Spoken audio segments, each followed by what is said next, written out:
educação. Vale a pena,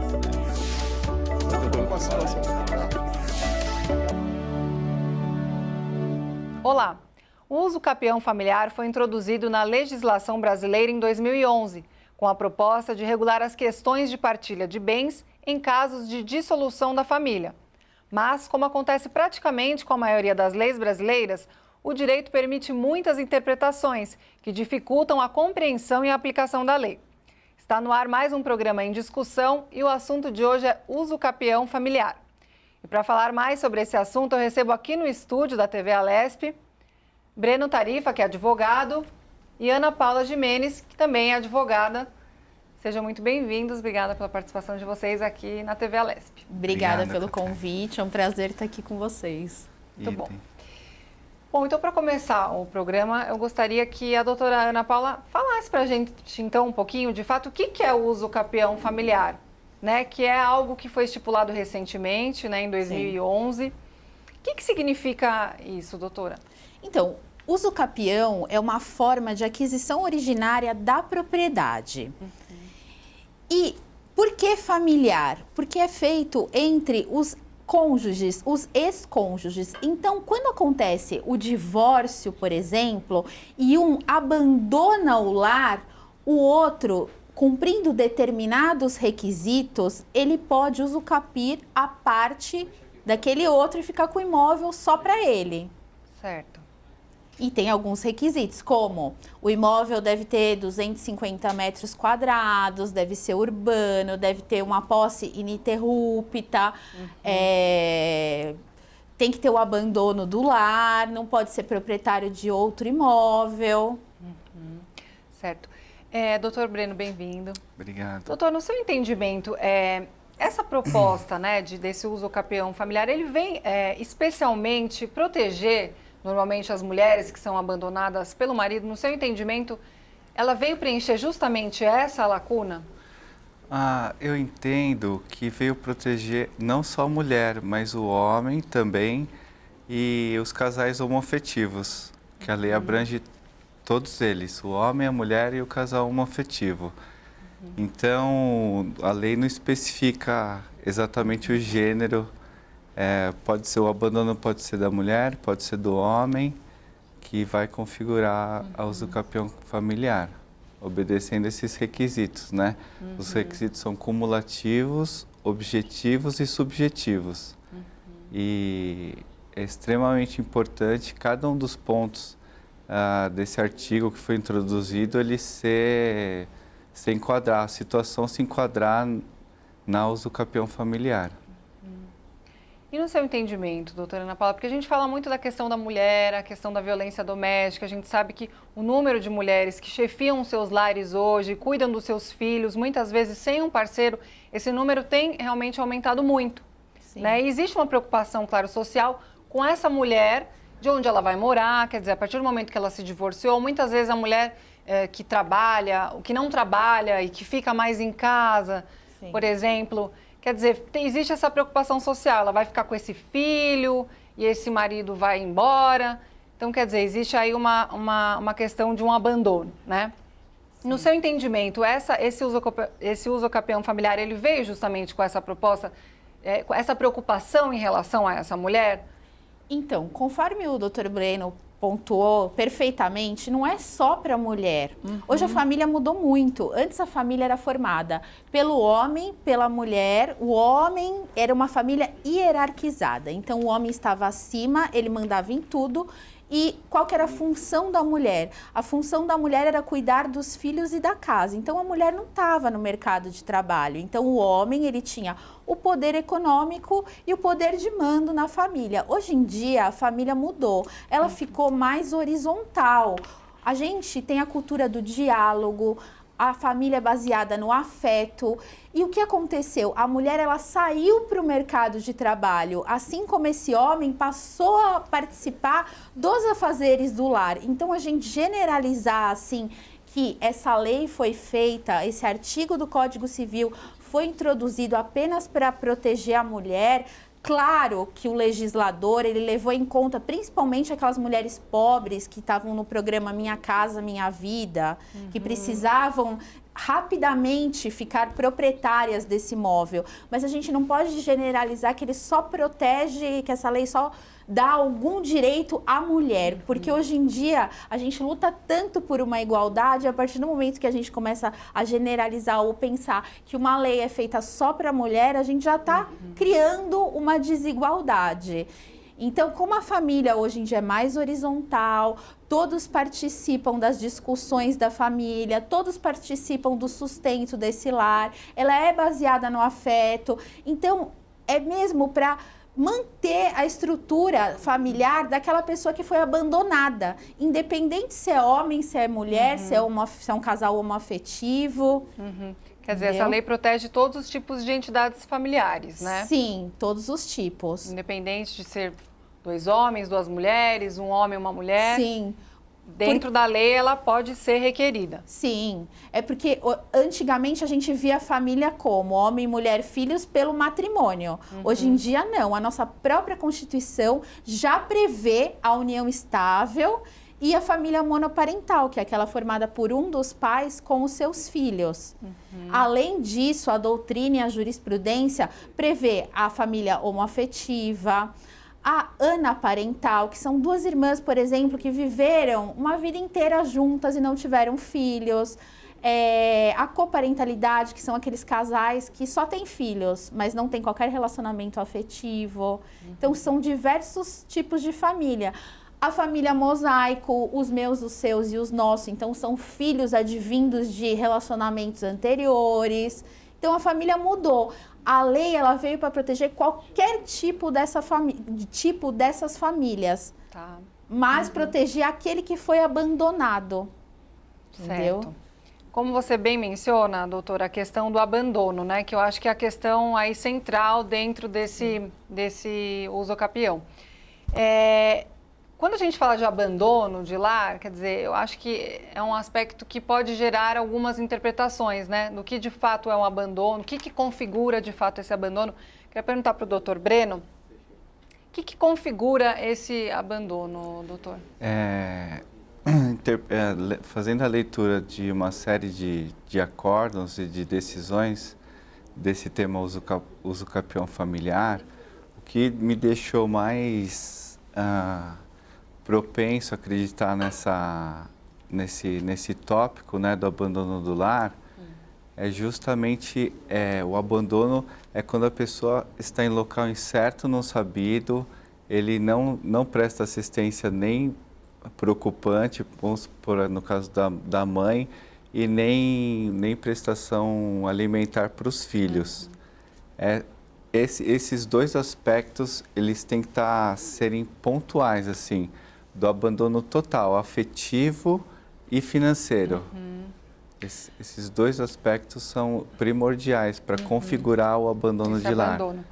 Doutora, no caso, por exemplo, do companheiro, ele não contribui financeiramente, não colabora com as despesas da casa, ele também não tem contato com a família, e a família também não sabe onde ele está, porque ele também não passou o endereço fixo. Mas, esporadicamente, ele manda uma carta, ou ele manda um WhatsApp, ele manda um e-mail. Esse mínimo contato que existe, como que a lei enxerga essa questão? Então, na verdade, o abandono, ele deve ser simultâneo, tanto do imóvel quanto da família. O que é esse abandono da família? Não é simplesmente uma separação de fato. O que é separação de fato? É aquele período que é anterior ao divórcio e que a pessoa já não está morando mais junto, já não está mais tendo vida conjugal. Não é isso. Esse abandono que a lei exige é um abandono, como ele disse, é um abandono total. Então, assim, ele não presta não tem nenhum vínculo de convívio, nem por WhatsApp, nem por carta, nem por nada. Porque se ele vai esporadicamente visitar essa família, aí já descaracteriza o abandono. Mas esse contato virtual, que não existe o contato físico? Descaracteriza o abandono. Porque ele tem um contato. Hoje em dia a gente é muito virtual. Nossa vida mudou. A gente fala, tem o Conrado Paulino da Rosa, que é o presidente do IBDFAN do Rio Grande do Sul, que ele fala e-family, que é possível, ele defende que é possível até a guarda compartilhada por Skype. Então, Quer dizer, é tudo as relações muito, hoje estão diferentes, muito né? diferente. Uma outra configuração. Sim. Por isso você parte do princípio que se as pessoas têm qualquer tipo de contato, Sim. o abandono não configura. Sim. Mesmo que sejam mensagens esporádicas pelo WhatsApp.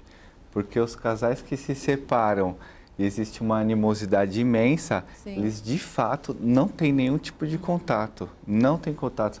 Não fala pelo telefone, não tem WhatsApp. Ou mesmo aquele que abandonou, foi embora, entendeu? Foi embora com outra pessoa, não deu notícia, então ninguém sabe nada. Quando ele falou do paradeiro, que é incerto, realmente é isso, entendeu?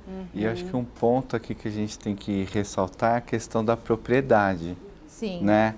Se porventura esse cônjuge ou esse companheiro que desocupou o lar, ele era proprietário anterior ao matrimônio, não vai configurar Porque a essa usucapião. esposa não é, essa ex-esposa não é coproprietária, tem essa questão de ser coproprietária. A gente vai falar um pouquinho mais para frente, eu ainda queria falar um pouco mais sobre essa questão do abandono. Então, no caso, por exemplo, desse cônjuge que abandonou a casa, mas se ele deposita, então, uma quantia financeira, também, mesmo que ele não tenha contato, que ele não ligue... Aí ele não abandonou, porque dizer, ele tem que ser o abandono total, porque ele não abandonou financeiramente, entendeu?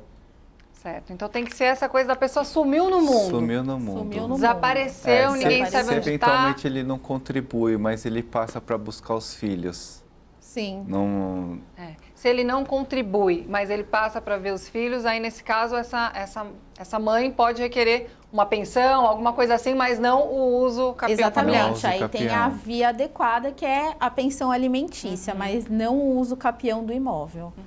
Falando um pouquinho assim, até desviando um pouco do assunto, quais são as obrigações legais desse ex-cônjuge em relação à família, né? Porque o divórcio ele pode acontecer, os filhos são para sempre, mas a partir deste momento, né, em que se decide aí por um divórcio, quais são as obrigações legais deste pai, né, deste ex-marido com essa família?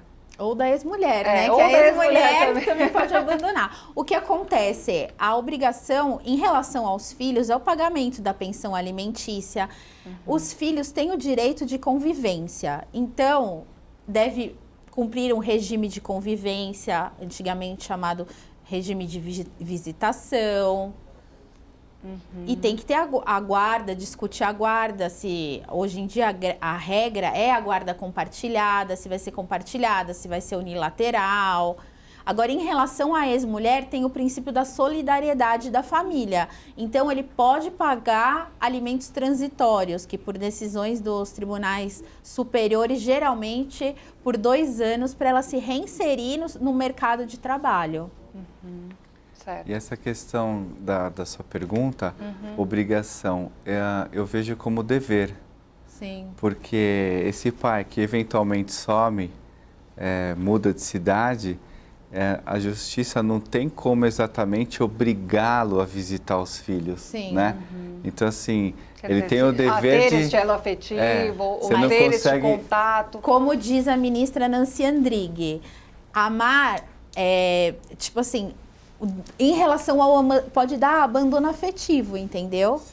Mas essa obrigação... Não, obrigação não, dever. Amar é faculdade, dever, mas você tem amar... o dever de cuidar, Você entendeu? tem o dever de cuidado. Você não precisa amar seu filho, não te obriga a amar um filho, mas te obriga a cuidar. Você fez, você tem que cuidar, porque senão quando essa criança fizer 18 anos, ela pode pedir indenização por abandono afetivo. Certo, também é um aspecto importante a ser lembrado, né? É mais pelo dever do que pela obrigação. Certo. Corrigir a palavra, não é obrigação, é o dever. Dever. Os deveres legais Sim. deste pai, porque você não tem como pegar o pai e falar assim, você tem que buscar seu filho hoje. Sim. Não, isso não... Muito difícil. Isso a justiça não obriga ninguém. Não há coisa como que tem obrigar. que partir espontaneamente. Da pessoa, Sim. né? É uma questão de caráter, né? Exatamente. Do pai. Tem uma matéria da revista Exame, salvo engano, de 2013. No Brasil, há 5 milhões de crianças sem registro do pai na certidão de nascimento.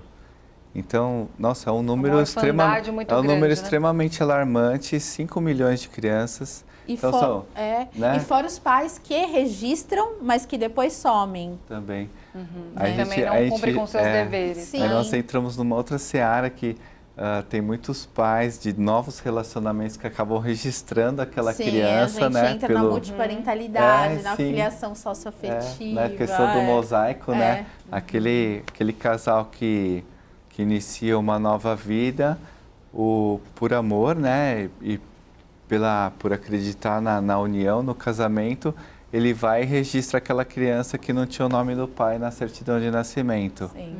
E acaba assumindo a paternidade, ele não só afetiva, né? Mas de direito, total. É porque na Constituição diz que não há diferença entre os filhos. Então, o filho adotado, o filho socioafetivo, o filho biológico, o filho civil, todos são filhos e todos têm os mesmos direitos.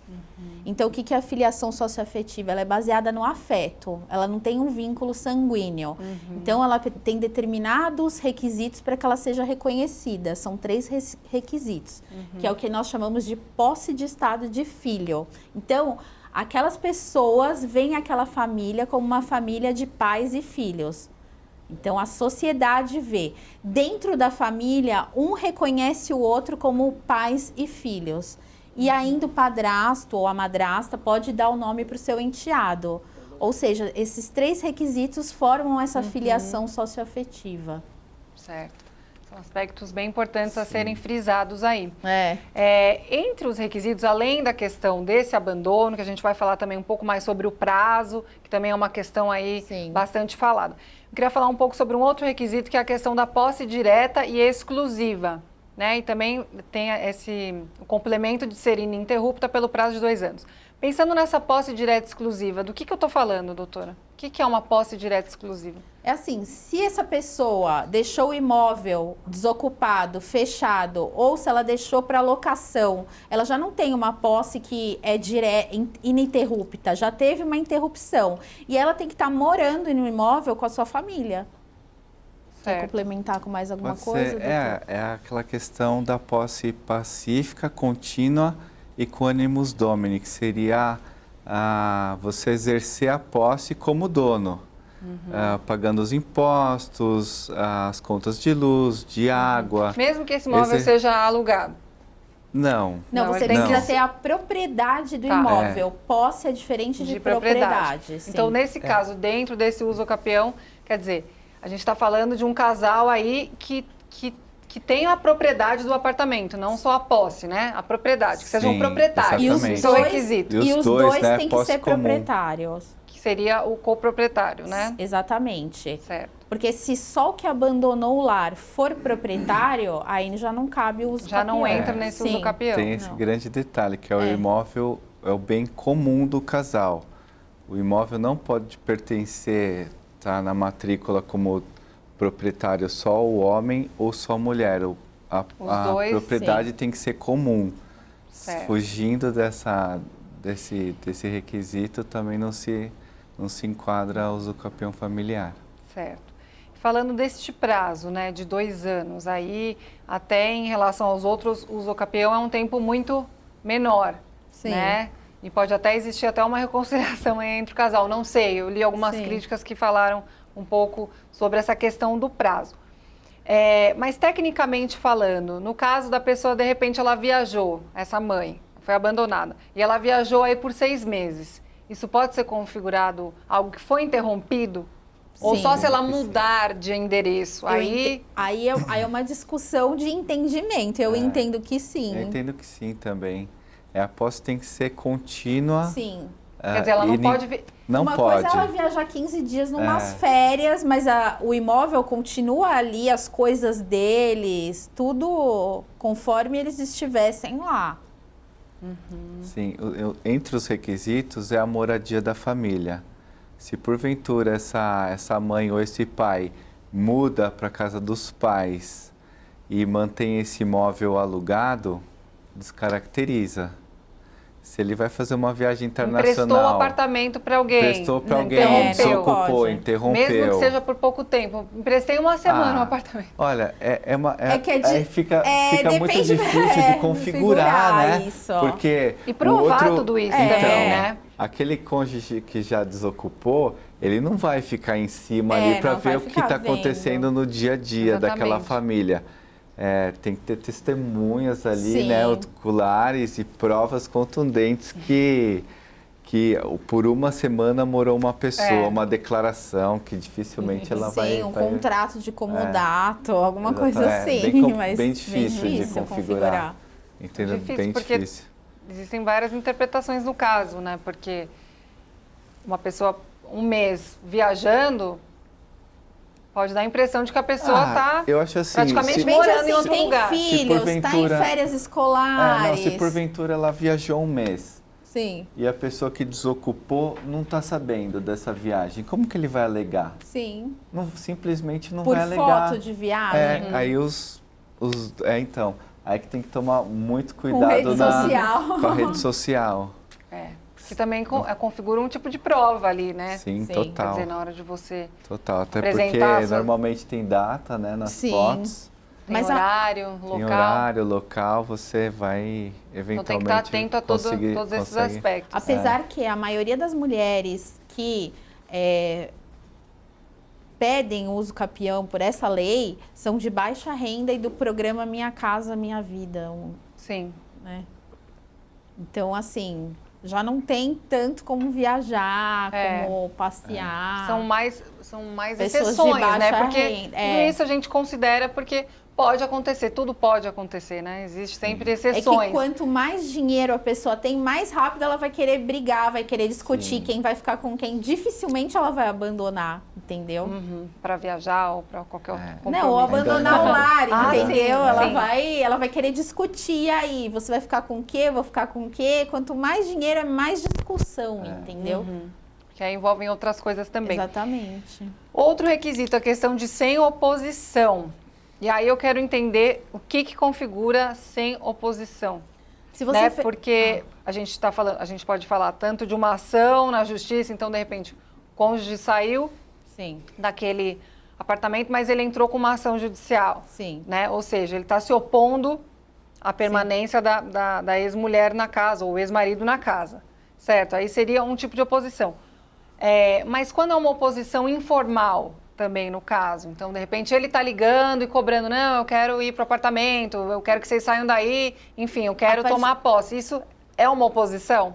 É uma oposição, porque a partir do momento que ele entrou em contato, ele já não abandonou mais o lar, entendeu? Então já quebrou aí. Já quebrou. O que acontece? As pessoas costumam fazer notificação extrajudicial ou pedir um pedido de divórcio, de partilha, ou também entra com arbitramento de aluguel de imóvel comum.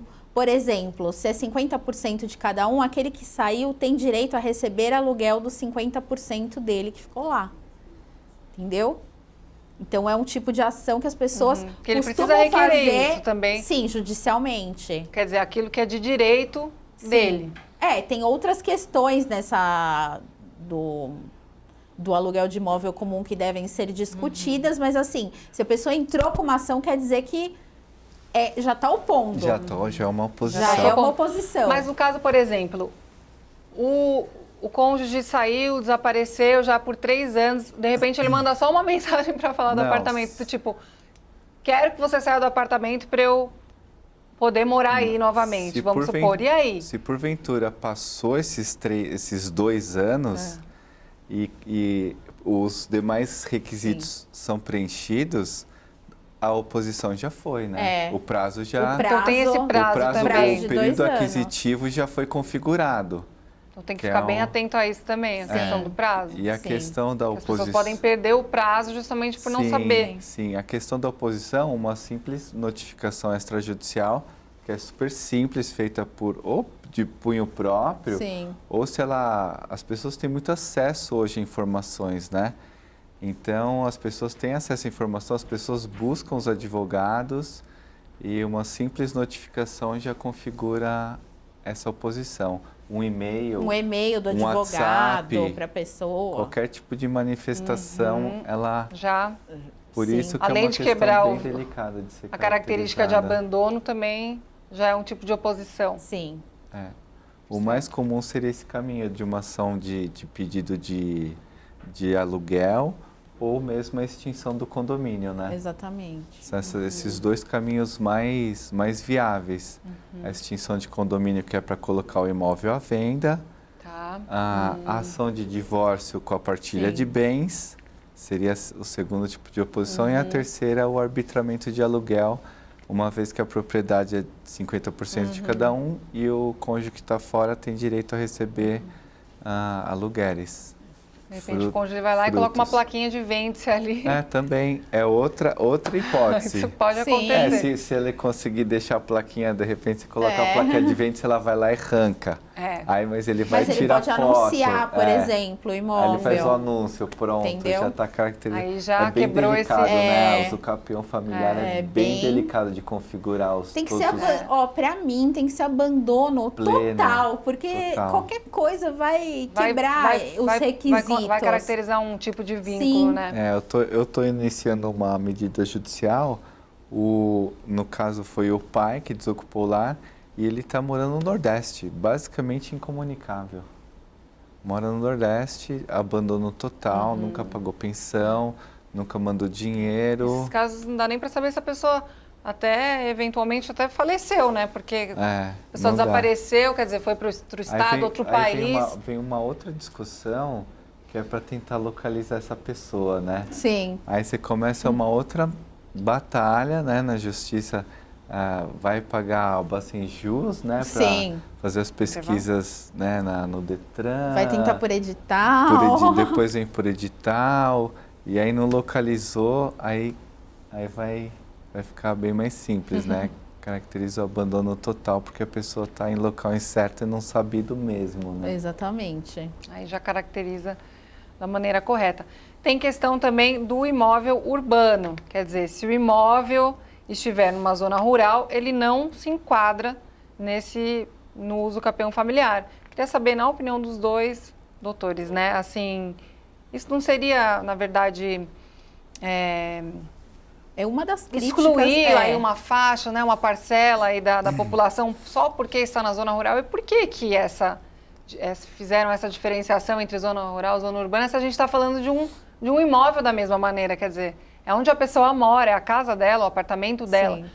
O que acontece com esse Essa é uma ponto? das críticas, uma das principais críticas dessa lei, que só contempla o imóvel urbano. Quanto tempo para o intervalo? Doutor, e a sua opinião? Não, a lei ela foi criada pensando nas pessoas mais humildes, mais pobres mesmo, né?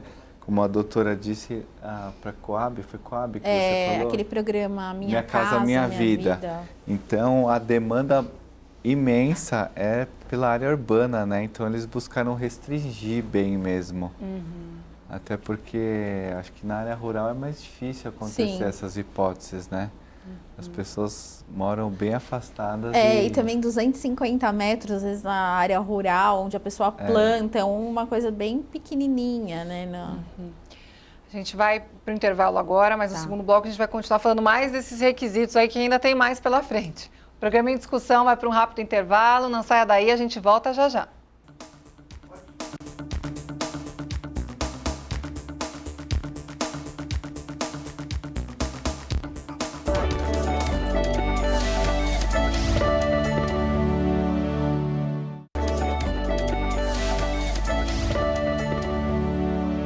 O programa em discussão está de volta e o assunto de hoje é usucapião familiar. Bom, no primeiro bloco a gente falou um pouquinho aí sobre os requisitos, né, que configuram o usucapião familiar, e a gente vai, nesse segundo bloco, falar dos demais requisitos que ainda tem mais pela frente. E um deles é a questão da metragem do imóvel envolvido na situação, né, que ele pode ter aí no máximo 250 metros quadrados. Eu queria entender, no entendimento dos doutores, por que eles chegaram a esse tamanho especificamente, e até se o apartamento ele for um pouco maior que isso, se ele já também perde essa validade, e E eu cheguei a ler em alguns lugares também que dizem que um apartamento que seja maior desse tamanho, ele já configuraria aí um enriquecimento, né? Queria saber, na opinião dos doutores, o que vocês acham em relação a isso, o porquê essa metragem, e se seria de fato um enriquecimento, porque esse apartamento é maior que 250 metros quadrados. Os 250 metros quadrados meio que copia outro artigo da lei, né? Que é o uso capião urbano. Então, meio que usou como parâmetro. E realmente, se você pensar quanto custa um apartamento de 250 metros quadrados, se você for uso capi algo maior do que isso, seria como as pessoas veem injusto. Mas depende, eu acho que a gente tem que discutir muito o padrão de vida. São pessoas com nível altíssimo, 250 metros quadrados pode não ser nada. Agora, para as pessoas com um nível mais baixo, gente, um apartamento de 80 metros é um apartamento ótimo. Sim.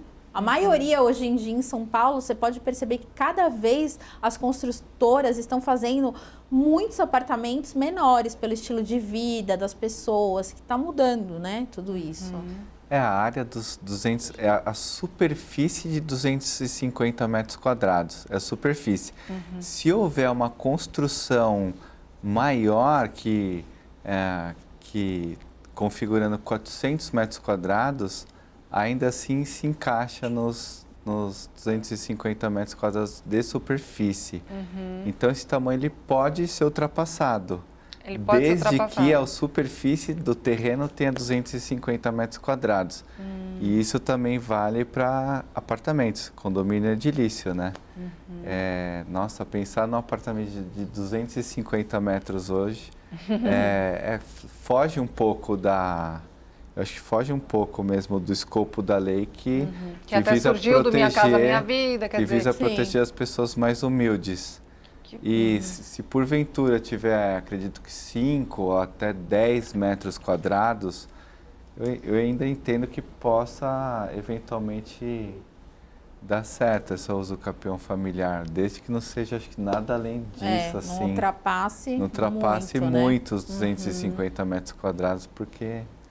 Então, é fora, relativa essa questão também. É né? relativa. Quer dizer, não é tão engessado, vamos dizer assim. A questão tá engessado você não vai pegar um apartamento de 300 metros e fazer uso capião, entendeu? Sem chance. É como eu te falei também, geralmente as pessoas que têm um apartamento de 250 metros, elas têm um poder aquisitivo mais Muito alto. maior.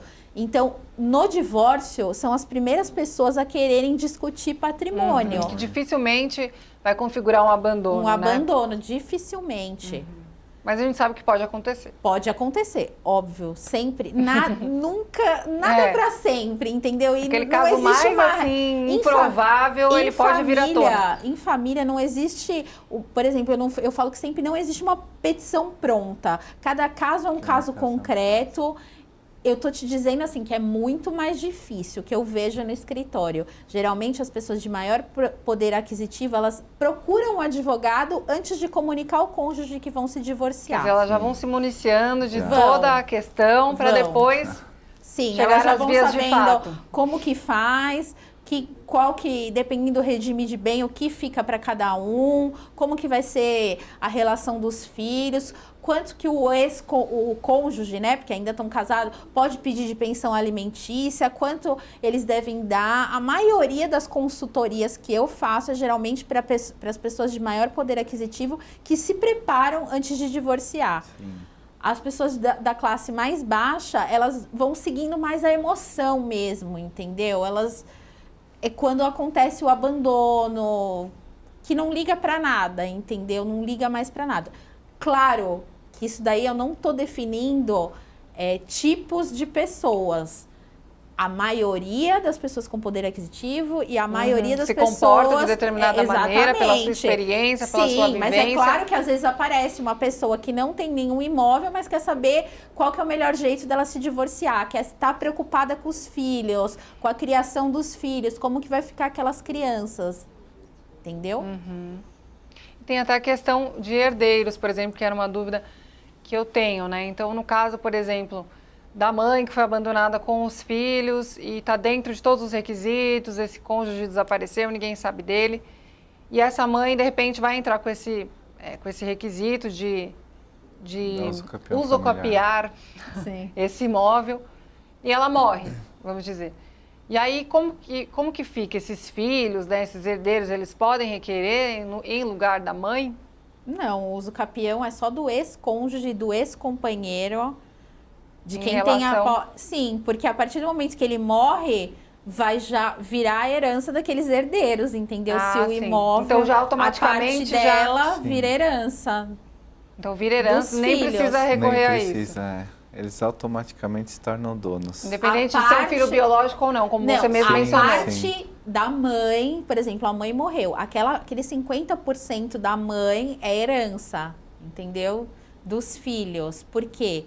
Os 50% do pai, ele abandonou. Então, já tinha uma separação de fato. Então, ele não vai ter direito à ameação. Só vai haver a herança, que a herança fica dos filhos. Se a gente não consegue localizar ele, aí já entra numa outra seara, Tá. entendeu? Mas é importante saber porque eu vi muito essa dúvida. Não do uso capião. Quando eu dei uma lida, entendo que não. muitas pessoas fizeram essa pergunta. Eu li alguma matéria que fala sobre a composse Sim. e que é possível também Os herdeiros? os possuidores junto com ingressar com essa medida judicial, mas eu acho bem complexo também essa questão, acho bem Sim. difícil. Sim. Apesar de alguns debatedores informarem sobre a possibilidade, eu acho uma hipótese remota de configurar. É.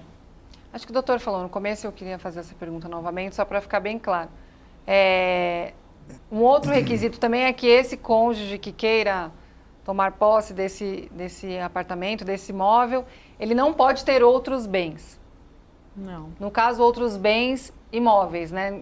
Bens móveis não entraria. De novo, é uma situação muito difícil que normalmente quem tem uma frota de carro, por exemplo, e não tem uma casa, realmente é uma coisa meio como incompatível. aquele que tem apartamento de Mas- 250 metros quadrados, provavelmente ele vai ter mais 5 dessa Sim. metragem aí.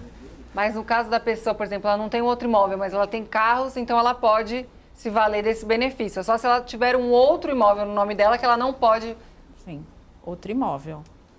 A lei ela não é abrangente na questão do patrimônio em si. Sim. Então ela é bem pontual na questão que o ocupante do imóvel comum não possa ter outro imóvel ou em área urbana ou em área rural.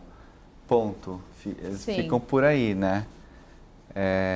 A questão não é de patrimônio, se ele pode ter 10, 20 carros, pode ter muito dinheiro no banco, não vai ser vasculhada a conta dessa pessoa, nem qual o tamanho do patrimônio Pra dela. saber se ela teria condições ou fica- não de comprar um Sim. apartamento. Fica pela questão de ser proprietário ou não de um imóvel urbano ou rural. Ponto. Ponto. É mais um dos requisitos Sim. dos 8. Independente assim, desse imóvel ser na zona rural ou urbana. Sim. Certo. O imóvel da uso capião tem que ser urbano, mas o outro imóvel não pode ser nem urbano e nem rural.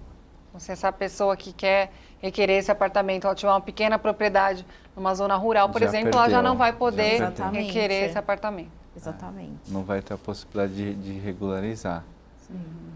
Porque um detalhe que eu não sei se a gente abordou com riqueza de detalhes, a questão da uso capião familiar é regularizar o domínio da propriedade. Então, por exemplo, o casal ele efetuou um compromisso de compra e venda de uma pessoa física ou de uma pessoa jurídica e num determinado período ela se vê na condição de precisa vender para mudar para um menor ou de repente precisa vender para mudar para um maior. E aí a hora que ela vai comercializar o imóvel não está registrado, o Sim. domínio do imóvel ou não está em nome de ninguém. Mas a posse direta essa é do casal que efetuou a compra e não regularizou. A lei ela veio para ajudar essa pessoa que não tem o amparo do outro parceiro. Ela precisa do outro parceiro e o outro parceiro abandonou, sumiu do mapa. Então a questão é regularizar a propriedade. Certo, também é um ponto importante. E falando um pouco do processo, né? Uma vez então que esses requisitos estão sendo preenchidos adequadamente, ponto por ponto, quanto tempo demora então para essa pessoa conseguir ter este imóvel? Quanto é uma burocracia. Tempo um processo demora? Na gente, verdade, todo mundo pergunta isso. Impossível a gente saber, né? Não tem como. Assim, uma média de tempo, 1 ano, 2 anos, estou falando o quê? De meses, anos? Se você Nossa, tiver é muito cumprindo, difícil prever o tempo, porque assim, depende do fórum que está tramitando esse processo, de quantos funcionários, daquele juiz, se os processos estão em dia, tudo que é judicial, a gente nunca nem pode prever tempo para o cliente, por exemplo. Então, é bem difícil da gente conseguir prever. O que eu te falo é que essa ação da uso capião, ela pode ser tanto num outro processo ou ela pode ser num processo autônomo também. Por exemplo, ela pode estar um pedido no divórcio. Ou pode ser uma ação específica disso. Então, não tem como a gente... a gente não tem como a gente especificar um tempo. Tá. Porque vai depender do caso concreto. Mas falando um pouquinho do processo, né? Então, qual é a primeira coisa que essa pessoa que está nessa situação, entende que tem esses requisitos, ou mesmo que tenha dúvidas, qual é o caminho que ela precisa percorrer? Então, a primeira coisa que ela deve fazer, quem ela deve procurar, acho que é importante para o pessoal que está em casa, para as mães, cônjuges, enfim, homens, mulheres que estão em casa, que estão passando por essa situação. Qual que é a primeira coisa que essa pessoa precisa fazer, até para que ela não perca esse prazo, porque a gente está falando de algo que existe um prazo. O prazo ele é aquisitivo, não vai ter perda de prazo aí, né? O prazo aquisitivo, o biênio, né, que são os 2 anos, que é o prazo aquisitivo da usucapião familiar. Então, assim, se ela está 3, 4, ocupando 5 anos o imóvel, ela não perde. Ela não perde esse direito. Eventualmente, ela muda o tipo de medida judicial a ser proposta. Mas a dica para essa pessoa, com certeza, é buscar um advogado. E as pessoas de baixa renda também podem procurar a Defensoria Pública. Eu sempre falo que aquelas pessoas que não têm condições de pagar um advogado, os defensores públicos são advogados super bem preparados, porque passaram num dos concursos mais difíceis que tem. Então, assim, a pessoa ela não pode se intimidar e ou procurar um advogado ou procurar um defensor público. Mas lembrando, isso que ele falou, o prazo de 2 anos é para aquisição. Passou esse prazo, a pessoa já adquiriu a propriedade. Então, na verdade, aquela ação só vai dizer que ela é proprietária, sozinha daquele imóvel. Certo. E comprovar também todos esses requisitos, que também faz parte desse processo. Que tipo de orientação, né, doutor, o senhor daria? Então, a pessoa deve guardar documentos, provas? Qual que é o caminho aí que é importante ela percorrer? Então, retomando acho que o segundo aspecto que nós abordamos, da posse contínua, pacífica e com ânimo de dono, se ela, de fato, ela tem a posse exclusiva, ela mora no imóvel, ela vai ter que ter o IPTU em dia, desses 2 anos, ela vai ter a conta de água, ela vai ter a conta de luz, ela vai receber cartas de empresas de telefonia ou de propaganda, todas essas cartas vêm datadas, ela consegue comprovar esse período aquisitivo nesses 2 anos. Além dessas possibilidades, a prova testemunhal é mais uma possibilidade, né? Eventualmente, lavrar uma ata notarial no cartório. Assim, de WhatsApp, para comprovar o abandono, por exemplo, o cara falou assim, estou saindo de casa e nunca mais apareceu, você vai no cartório, eles fazem uma ata notarial e serve como prova judicial, entendeu? Então é importante ir se munindo dessa documentação. Eu acho que o povo falha bastante, porque ninguém tem um arquivo organizado, às vezes não tem esses comprovantes, fica bem complicado. Fica muito mais difícil. Fica muito mais difícil. Direitos e requerer aquilo que acaba sendo um direito da pessoa. Eu acho extremamente difícil porque o juiz vai exigir. Sim. E aí você tem que... Tem que ter a documentação do imóvel, comprovando que a propriedade é daquele casal, daquele ex-casal agora. Porque a propriedade pode estar também em nome do parceiro. Essa propriedade, ou ela tem que vir, ou os dois compraram juntos, ou ela tem que vir do regime de bens, entendeu? Se o imóvel foi adquirido na constância do matrimônio. casamento. Mas isso E aí é uma outra dependendo coisa do que é preciso regime- também Sim. provar. Sim. Não, mas na certidão de casamento vem o regime de bem. Tá. Comunhão total de bens, Então, a separação partir daquele total momento- de bens, comunhão parcial de bens. Então, o regime legal é o da comunhão parcial de bens. Então, tudo que for adquirido onerosamente após o casamento, presume-se que é do casal. Ou seja, doação e herança não entra. Então, se aquele imóvel veio de doação ou veio de herança, ele não pode usucapir, não se enquadra. Usucapir, essa palavra eu ainda vou aprender a falar ela. Sim, Ela porque muito aí não é difícil. porque aí não é do casal, Aham. entendeu? É um imóvel só de um dos cônjuges. Certo. Existem os outros tipos de usucapião também, eu queria dar uma pincelada, que é o extraordinário, ordinário e especial. Teria como dar uma pincelada, doutor? O que seria mais ou menos essas outras modalidades?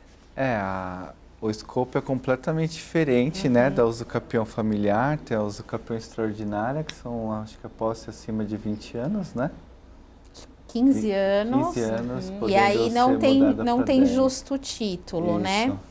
A ordinária é de 10, pode diminuir para 5 quando serve de moradia ou foram feitas benfeitorias. E a urbana é aqueles 250 metros. Com prazo de 5 anos, Com prazo né? de 5 anos. Que é aí que eu comentei. Eventualmente passou o período aquisitivo de 2 anos. Aí o imóvel pertence a só um dos cônjuges ou dos ex-companheiros. Passou o período aquisitivo de 5 anos, você esquece a usucapião familiar e entra com a usucapião urbana, que é mais viável, né? Entendo que seja mais viável, né, do que Porque aí você não o abandono. então, aí você deixa de seguir todos esses requisitos da usucapião familiar para tentar se adequar à usucapião urbana, que muda completamente Que aí tem um prazo os maior requisitos. Tem e um prazo outros... de 5 anos. Certo. E no caso de violência doméstica, por exemplo, né, e por uma questão até judicial, esse cônjuge foi afastado e precisou sair desse lar, enfim. Nesse caso também já não entraria nesse usucapião familiar, né? Não, a partir do momento que teve uma medida protetiva e o cônjuge foi afastado do seu lar, então ele não abandonou o seu lar. Ele simplesmente teve que sair do seu lar. Então não é abandono, entendeu? Foi uma determinação judicial que ele está cumprindo. Então a gente não pode falar em usucapião familiar. E no caso, por exemplo, o homem saiu de casa, abandonou o lar porque sofreu uma ameaça ou foi violentado pela mulher, que também isso pode acontecer. Sim. Quer dizer, a situação estava ali insustentável, ele estava sendo, sei lá, ameaçado, sofreu uma agressão e por essa força maior ele precisou desocupar ali. Aí não há um abandono, né? Não há um abandono. Ele desocupa. Ele notifica, ele manda uma mensagem. Dificilmente vai configurar. Vai configurar. Mas aí a gente entra na questão também de provar isso, né, perante a justiça e mostrar que isso realmente estava acontecendo. Hoje em dia as pessoas buscam muito mais seus direitos, né? É muito difícil alguém se manter inerte numa situação em que tem 50% da propriedade e simplesmente abrir mão de 50% da propriedade. A pessoa vai buscar os direitos dela, sim, com certeza. E uma questão que a gente não abordou ainda é a questão da propositura da medida judicial, que ela pode ser feita apenas uma vez. Isso era uma outra pergunta que eu ia fazer. Quer dizer, se a pessoa se valeu desse benefício em algum momento da vida dela. Não pode se valer novamente. novamente. Passou um tempo, ela perdeu aquele imóvel, as coisas mudaram, muitas coisas aconteceram, ela acabou se casando novamente e novamente foi abandonada. Quer dizer, ela não vai poder... Muito azar, hein? Mas isso a gente sabe que pode acontecer. Não vai poder. Nesse caso, ela não tem esse direito. Não tem esse direito. Vamos supor, nesse período aquisitivo, se ela arrumar um outro companheiro, se o novo companheiro vem morar nesse lar e ela casa, isso também não é impedimento.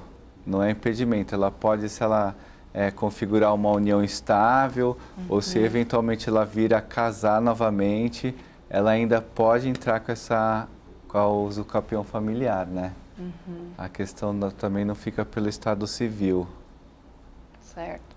Mas propor a medida judicial 2 vezes, não. Não, é uma vez só. Uma vez que a pessoa conseguiu adquirir esse benefício, é bom que ela mantenha ali aquele imóvel. Sim. Na verdade a lei é bem específica nesse aspecto, porque eu acho que ela tende assim, ela direciona para aquela pessoa que realmente tem condições, que não tem condições, né? Porque a pessoa, outro requisito que a gente também abordou superficialmente, o imóvel deve ser para a moradia da família. Da família. Por isso tem um uso exclusivo, a família deve habitar aquele imóvel. Você não pode usar para montar seu comércio, por exemplo. Esse é um aspecto também da lei que eu cheguei a ver, questão de a pessoa querer usar, às vezes, vou fazer um atendimento aqui, vou vender algum produto, quer dizer, é para moradia, a gente está falando de um imóvel para moradia. Sim. Por isso o nome uso capião familiar ou conjugal, né? Que é uma questão debatida no direito de família mesmo, é voltado ao direito de família. É por aí. Chegou uma pergunta também para mim, que eu acho que foge também um pouquinho disso, mas eu queria aproveitar a presença aqui, né, dos doutores e fazer. No caso, por exemplo, de uma esposa que tem filhos e o cônjuge saiu do apartamento e desapareceu. E esse apartamento não era dos dois, quer dizer, é dos pais desse cônjuge que abandonou o lar. Quais são os direitos dessa família nesse sentido? Agora fugindo um pouquinho desse assunto. Quais são os direitos dessa mãe nesse apartamento que são dos sogros, dos ex-sogros, né, no caso? Quais são os direitos dessa pessoa? Na verdade, aí vai só por uma questão familiar, porque esses sogros, eles podem pedir a reintegração de posse. Porque o apartamento é deles, entendeu? Mesmo que essa mãe não tenha para onde ir com os filhos. Aí ela pode ir para outro lugar e pedir uma pensão alimentícia para os avós. Mas aí é uma questão de pensão alimentícia. Que pode ser requerido para os avós, não para esse ex-cônjuge. Também pode ser feito. Se o ex-cônjuge sumiu, os avós é sempre depois do ex-cônjuge. Primeiro ela tem que pedir para o ex-cônjuge, mas, por exemplo, ele abandonou, sumiu total, ninguém acha. Então ela pode pedir para os avós, senão tem que tentar achar o pai, sim. Mas pode, eu já tive caso que teve reintegração de posse dos ex-sogros, porque emprestavam um imóvel para o filho e teve a separação de fato, o filho foi obrigado a sair do imóvel. Então, o que aconteceu? Aquela nora ficou ali, ainda ganhando pensão alimentícia, mas no apartamento do ex-sogro. Aí teve a reintegração de posse, ela mudou. Claro que a condição da pensão alimentícia, quando você faz uma pensão alimentícia, você considera a moradia, condomínio, IPTU, vários aspectos, escola, dos filhos, né? Certo.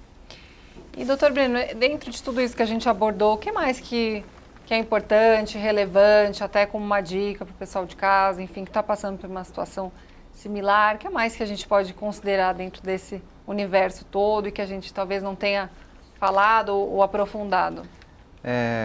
A questão da desocupação, às vezes, não passa de um ato de mera tolerância, entrando nesse aspecto. A mulher, ainda que ela tenha resida no imóvel com os filhos e o imóvel for de propriedade dos pais, e ele vai vir fruto de herança, ainda que ela tenha essas crianças para cuidar, um teto para morar, ela não tem esse amparo. Então, assim, por isso que ela tem que se resguardar das medidas judiciais como a pensão alimentícia. Se o pai não tem condições, vai entrar com a pensão alimentícia contra os avós para se resguardar financeiramente. Aí, havendo a necessidade de desocupar esse imóvel, ela tem uma renda suficiente para alugar um outro imóvel para ir morar com as crianças. Mas assegurar a propriedade que não seja dela é um ato, eu entendo como um ato de mera tolerância só, né? Sim. E o que essa pessoa hoje que vivencia essa situação é uma situação extremamente delicada, né? Envolve todo um sofrimento, às vezes não só moral, mas material também. e o pai ou a mãe que abandona, eles simplesmente somem de fato, eles desamparam moralmente, financeiramente essa família, é que essa pessoa que ocupa o lar hoje, que ela de fato tenha atenção na questão da documentação, para poder ir se munindo de documentos para chegar na hora, após o período aquisitivo dos 2 anos, ela poder entregar para o advogado esses comprovantes todos, às vezes declaração dos vizinhos, é importante, as testemunhas, de repente, fazer um croquis do imóvel, Sim. né? A documentação. Se fazer levantar a planta do imóvel, né? Você contrata um arquiteto. Envolvem custos relativamente relevantes, né? Sim. Se você precisar fazer uma ata notarial, tem um custo alto. Você fazer um croquis, uma planta com um arquiteto ou uma empresa especializada tem um custo relativamente alto. Então a pessoa precisa ir se resguardando nesse sentido. Certo. Então fica aí a nossa dica para o telespectador, né? Eu queria agradecer muito a participação de vocês, foi muito bom. A contribuição de cada um aqui no programa. O programa em discussão fica por aqui. Muito obrigada pela sua importante audiência e até o próximo programa.